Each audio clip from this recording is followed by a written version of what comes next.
Also, I want to thank Rabbi Bernstein for bringing me here today and bringing me to the community this Shabbos. And it's really a pleasure to be with everyone. I look forward to hopefully getting to know some of you personally. So I have a thing often when I go speak out of town. It's called the $2 bill. Anybody have a $2 bill? You have? Yeah? You ever use them, or you just hold on to them? Oh. Okay, so I brought you some $2 bills today that you could use. If either you ask a good question or you give a good answer. Why? Because the $2 bill represents something that really my father stands for, and as Rabbi Bernstein just mentioned to me, their Rebbe, also my Rebbe, stood for, which is appreciation for a person's individual thinking. Original thought. You know, today in the world, people are beginning to, so to speak, think that original thought is out the window. Maybe you want to raise your hand if you're using Chat GPT today. Anybody? Here we go. I guess there's a test. This is best friend. Best friend. Yeah. So the truth is, it's called artificial thinking for a reason. So I'm going to give you an example of a question today that hopefully you'll tell me if you think Chat GPT could give you an answer to this question. I'm curious. I don't actually have the app. I thought about downloading it today, but my reception is actually not too good. I was curious to know what ChatGPT would say about this question. So the title for today's topic is called The Torah's Solution for a Broken Home or a Broken Relationship. There's a mitzvah in the Torah that I know all of you are familiar with, which is called having awe or respect for one's parents. Ish imo ve'aviv tira. You heard of that mitzvah? Anybody know an example of that mitzvah? What does it mean to have awe for a parent? What's an example of having awe? Stand up when you walk in the room. What's another example? What's that? Don't sit in their chair. Okay. Take care of them and get older. That might be respect, yes? Say again? Say adding it and benching. Nice idea. So the one nobody really wants to say is fear. Yeah, it's called don't contradict them. Nobody ever wants to buy that one, right? Because it's hard to believe that we can't contradict our parents, especially when we know they're wrong. So the Torah says something very interesting about having awe for one's parents. It puts it right next to another mitzvah in the Torah. Now, this is definitely a $2 question, maybe even a $4 question. Can you tell me the next mitzvah in the Torah? It's Parshas Kedoshim. You know it's a double parsha this week? Right? Acharei Moshe and Kedoshim. So there's another mitzvah right next to having awe for one's parents. Anybody know? Having awe for Hashem. You're actually close. I would give you a single if I had it, but I only have two today. What's another one? Awe for a Rebbe. That's a good guess. So will you give me $2 if I tell you the answer? No, I'm kidding. The answer is? Have respect for your fellow Jew. Good guess, and that's a few psukim later. Okay? The answer is keep Shabbos. Very strange. Have awe for your parents, keep Shabbos. So the Gemara asks, what do these two things have to do with each other? The Gemara says, you know why? Because you might have a person, I once had a friend like this actually, whose parents tell him not to keep Shabbos. I had a friend, he was from South America, from Colombia, and his mother, who was obviously not religious, was very insistent that he has to visit her on Friday night. They didn't live next to each other.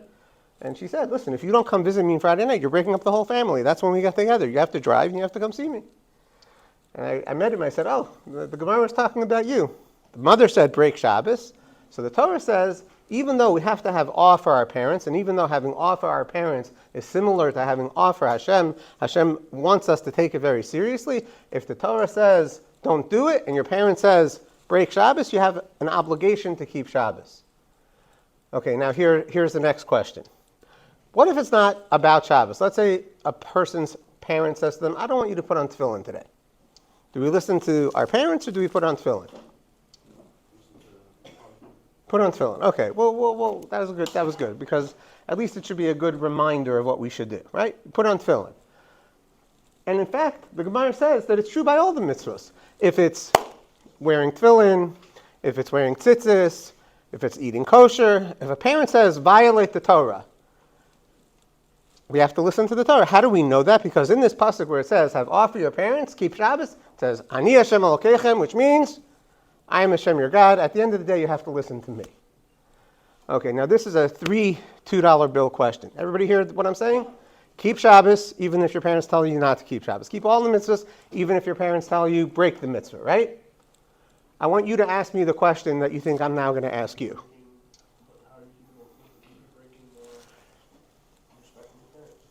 Okay, okay. That's a good question. I like that question. Here's a question. What about the mitzvah of listening to your parents? You're breaking the mitzvah, right? You're breaking the mitzvah.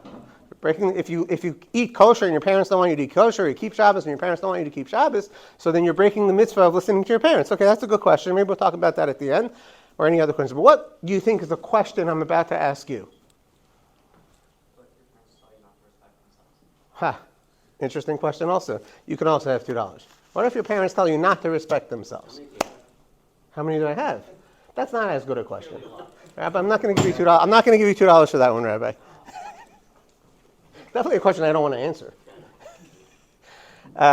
Okay, so what if, that's an interesting question, but I'm going to ask you a very, very simple question. I've never seen this question anywhere. To me, it seems like a very pasha question, and we're going to ask Rabbi Bernstein if Rabbi Bernstein thinks it's a good question. So basically, the idea is whatever your parents tell you that contradicts the Torah, you have to do what your parents don't tell you, meaning you have to keep the Torah, right? That's the basic rule. Don't listen to your parents, keep the Torah, right? That's the basic rule. You're going to ask me a question? Yes? Okay, same rule. Even if they tell you don't do a lo saseh, meaning, but they're telling you to eat chametz, for example, on Pesach. Yeah, right. Also, don't eat chametz. So my question is, if it's true about all the mitzvahs in the Torah, why does the Torah talk about Shabbos? Right, Shabbos, you would think maybe it's only Shabbos because Shabbos is so important. Shabbos is an Isser Misa, it's a Chiyuv Skila. Right, Shabbos is really severe. The fact that the Torah specifically says Shabbos would imply. But you know what? If it's not an Isser Skila, if it's maybe just a mitzvah saseh, like put on tefillin, like we said before, maybe that you do listen to your parents, because after all, listening to your parents is compared to Hashem. Everybody hear that question? I'm just curious to know if anybody can repeat my question. Can anybody repeat my question? Are you raising your hand to repeat my question? Yeah. Yes. Why are we specifically talking about Shabbos? Because Shabbos is so big, and we might assume that anything that's not Shabbos, you should listen to your parents, as opposed to Great job. You deserve $2 just for your accent, you know? Who doesn't love a British accent? I mean, seriously. Rabbi Bernstein, is that a good question? I think it's great. Have we ever seen that question before? I've never seen that question. I looked it up. Yes? I mean, I think it depends on what you look at it. If you look the other way, it's coming to say that Shabbos is, that you have to keep it even if your parents say to break Shabbos, and everything other, of course, you have to keep.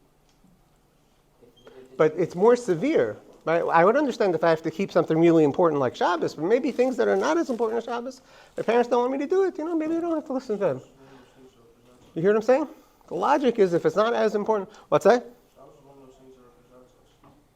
And therefore? So, say Shabbos, it's like, wow, so serious, it's Shabbos. Represents all the other mitzvahs. So you're saying it's really, Shabbos is really important. Yeah, that's true. So my question is, the Torah should say something less important, that even if it's not so important, we still have to listen to the Torah and not to our parents. You hear my question? Why is he using Shabbos? I don't know if this is enough, but is it because the Torah refers to Hashem as our Father, and on Shabbos that's His holy day? Okay, that's what we're going to call getting warm. I think that's getting warm. Okay? So here's my suggestion. Anybody remember the title? And remember the title of what I said, what we're going to talk about today? Nobody remembers. $2 bills are very distracting. Nobody remembers? Relationships in the Torah. Close. How to guide the Ah, excellent. Beautiful. Right? Okay, and what he began to talk about is the idea. The Torah is not only saying, listen, Rabbosai, if your parents tell you to violate the Torah, Hashem is more important than your parents. That's not the only message. Of course, that's true. Hashem is the king. Hashem is the king over your parents also. That's true. But there's something much more fundamentally instructive that the Torah is telling you here. The Torah is telling you here, what happens if a person's parent tells them, don't do what the Torah says, and you don't listen to your parents? What happens anytime you don't listen to your parents? How does that work well? What happens when a child doesn't listen to their parents? I'm asking you, what's a typical thing that happens? You get punished? Depends on where your parents are from? Oh, you meaning depending if you believe in corporal punishment and caning, or I hear. Could be. But you tell me, what really happens? Forget about what do the parents do. What does the child do? What does a child do if they're in a fight with their parents? What's that? Say it. Somebody say. Run away. Now, there's different types of running away. You know, some people literally run away. Some people will run away from the things that their parents believe in. That's another thing that children will do. They'll just show that they don't like the parents' way of life. They'll do the opposite. Or they'll just go into the room, be on their computer or phone all day. That's another way of running away. Everybody agree? Now, one last question, and then I'll finish my answer, and then we'll take any questions and comments. Okay? Is that a good thing? If parents and children are not getting along, do you think that that's actually good for children? Is it good for people that they don't get along with their parents, or their parents don't get along with them? Do you think that helps a person in life, or that that's bad for a person in life? Everybody agree to that? Everybody hear my question? Is it good or bad to have a broken or messed up relationship with one's parents? Is that good or bad? So what do? The Torah says you have to keep Shabbos. Your parents say don't keep Shabbos. So basically, the Torah is telling you, break your relationship with your parents. The Torah is saying that's okay. What should a person do? You hear the question? If the Torah says that, there has to be a solution. What does the Torah say is the solution to having a broken relationship with one's parents? And so you want to say an answer? Want to say an answer? Build a relationship with Hashem. There we go, which is what he started talking about before. Afterwards, I think you decide if you get it for that or we were building to that, okay? Right? So the answer is, if you can really build a close, warm, and intimate relationship with Hashem, then a person can overcome the lack of relationship with their parents. Now, it's a hard thing to do, but the best way to do it, the Torah tells you, is by keeping Shabbos. You know why? Because Shabbos is the time, number one, where you get the most closeness with Hashem. Shabbos is also the source of all blessing. You know that? Shabbos is the source of all blessing? You say it in Kabbalah Shabbos. Ki hi makor ha-bracha. You're going to say it tonight. Shabbos is the source of all blessing. One of the main things that a father does for their children is help them with support in life. Hopefully set them up even in business. Teach them a trade. It's actually an obligation of a father to a child. What if a person doesn't have that? We have, unfortunately, Bachur in our yeshiva that don't have that. They don't have parental support.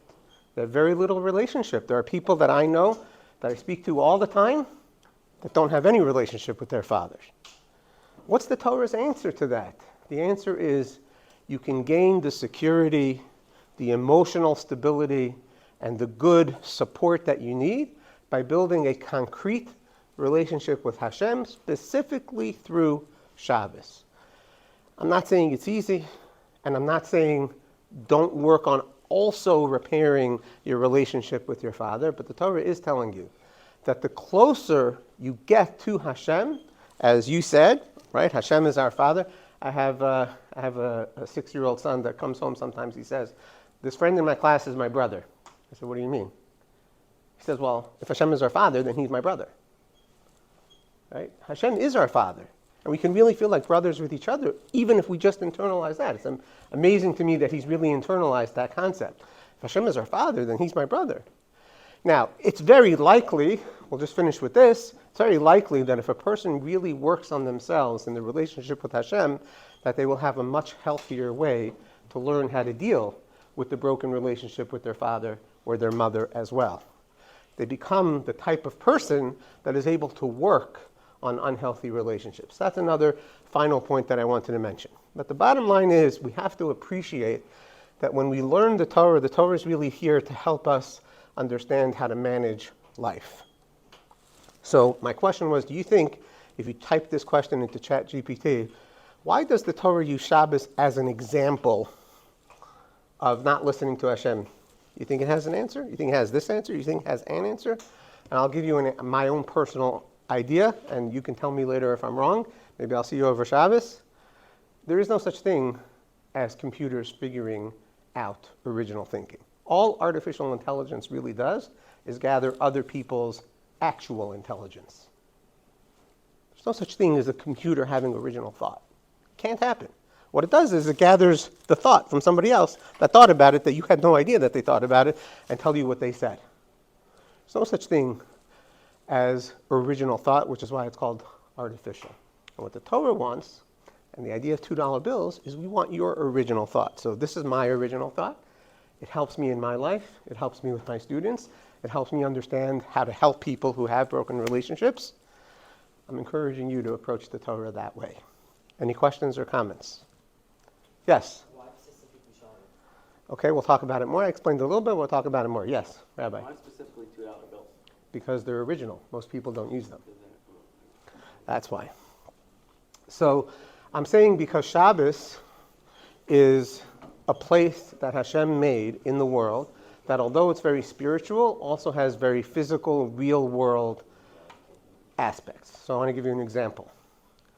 Name me any group in the world other than religious Jews that do not use technology for 24 to 25 hours a week. Yeah, they don't use it maybe all week. Although it's not really true because they do machines, they just can't start it themselves. There's basically nobody. Now, just like I asked you if you think broken relationships is good for a person, I'm going to ask you this question. Is it good to have a 25-hour detox a week from technology? Do you think that's good for a person or that's bad for a person? What do you think? What's that? It's good.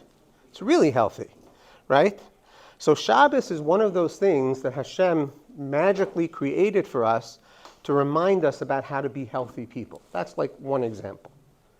Okay, another example is because Shabbos is a time to actually spend time talking to the people that you love, which is also very healthy for broken relationships. It gives opportunity, right? Instead of people getting together to go to a game, go to a movie, go shopping, people are getting together.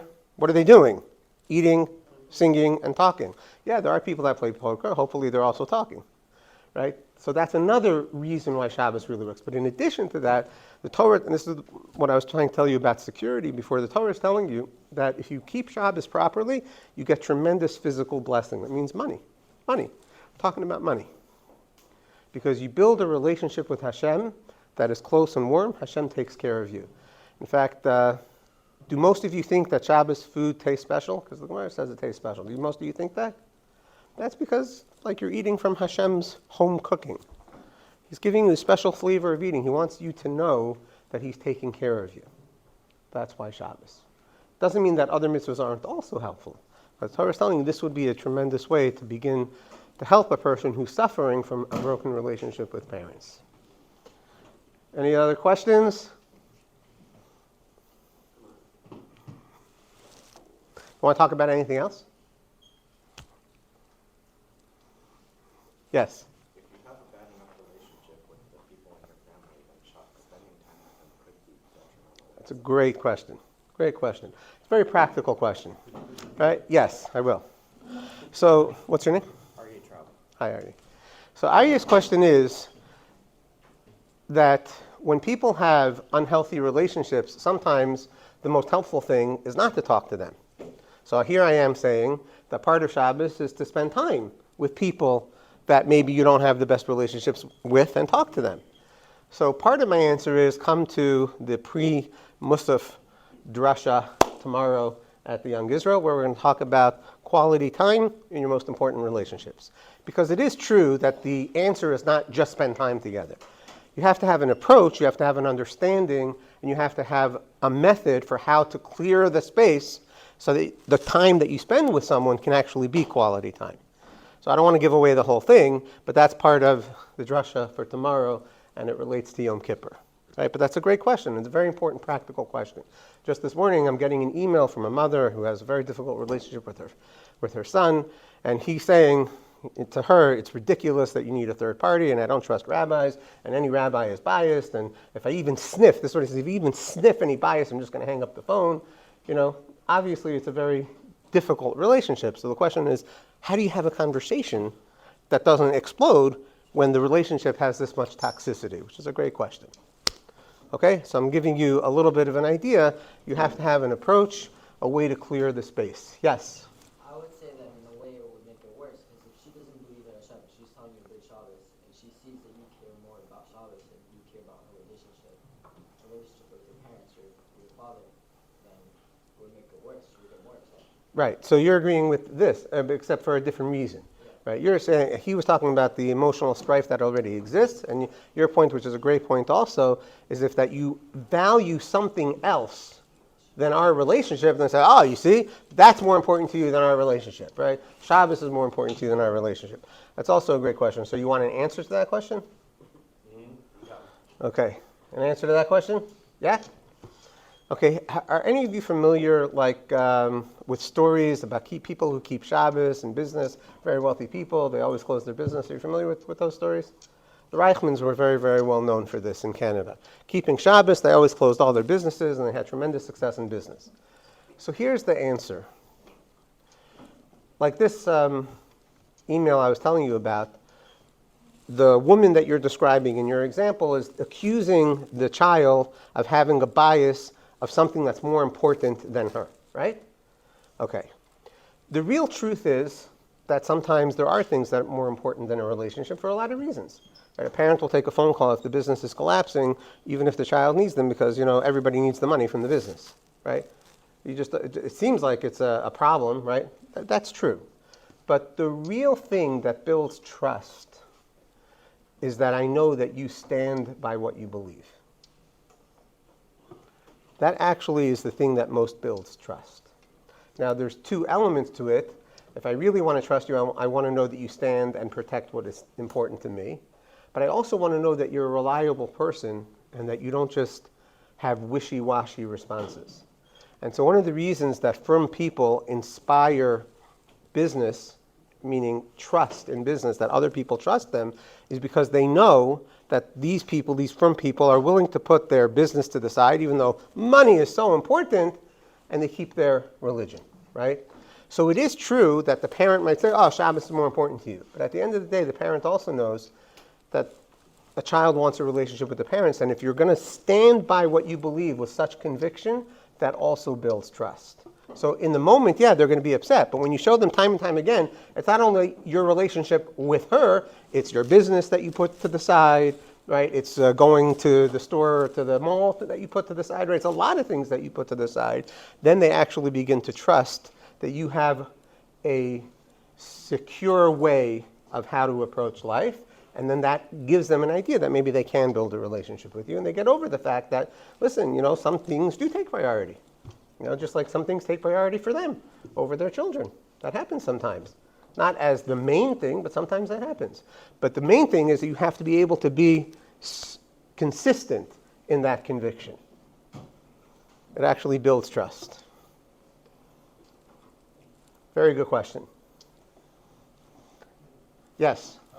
So you said before that Shabbos is we should reconnect and stuff. Does that mean that's something we should very specifically be going into Shabbos looking for? Yes, 100%. Even avoid having guests sometimes, so that the family. So I'll talk about having guests in a moment.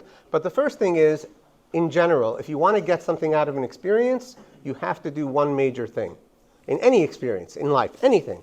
Whether it's vacation, you're going to meet somebody special that you want to meet, whatever it is, there's one main thing you always have to do. You know what that is? Prepare for the experience. Which is why Kabbalah Shabbos is really important. It's why we prepare all week for Shabbos. If you want to really maximize the thing that's going to happen, you have to really prepare for it. So you do have to prepare your mind for Shabbos. So that's a great question. So a conversation that I have with my children, I do something with my children now as they get older. We call it the Motzei Shabbos Plan for Next Shabbos meeting. And we talk about what do you want next Shabbos to be about. And sometimes they want guests, and sometimes they don't want guests, so it's a conversation. And the answer is some sort of balance that works for what you're trying to achieve. very important to have family, intimate time without guests, just like it's also very important to have guests. Got to prepare.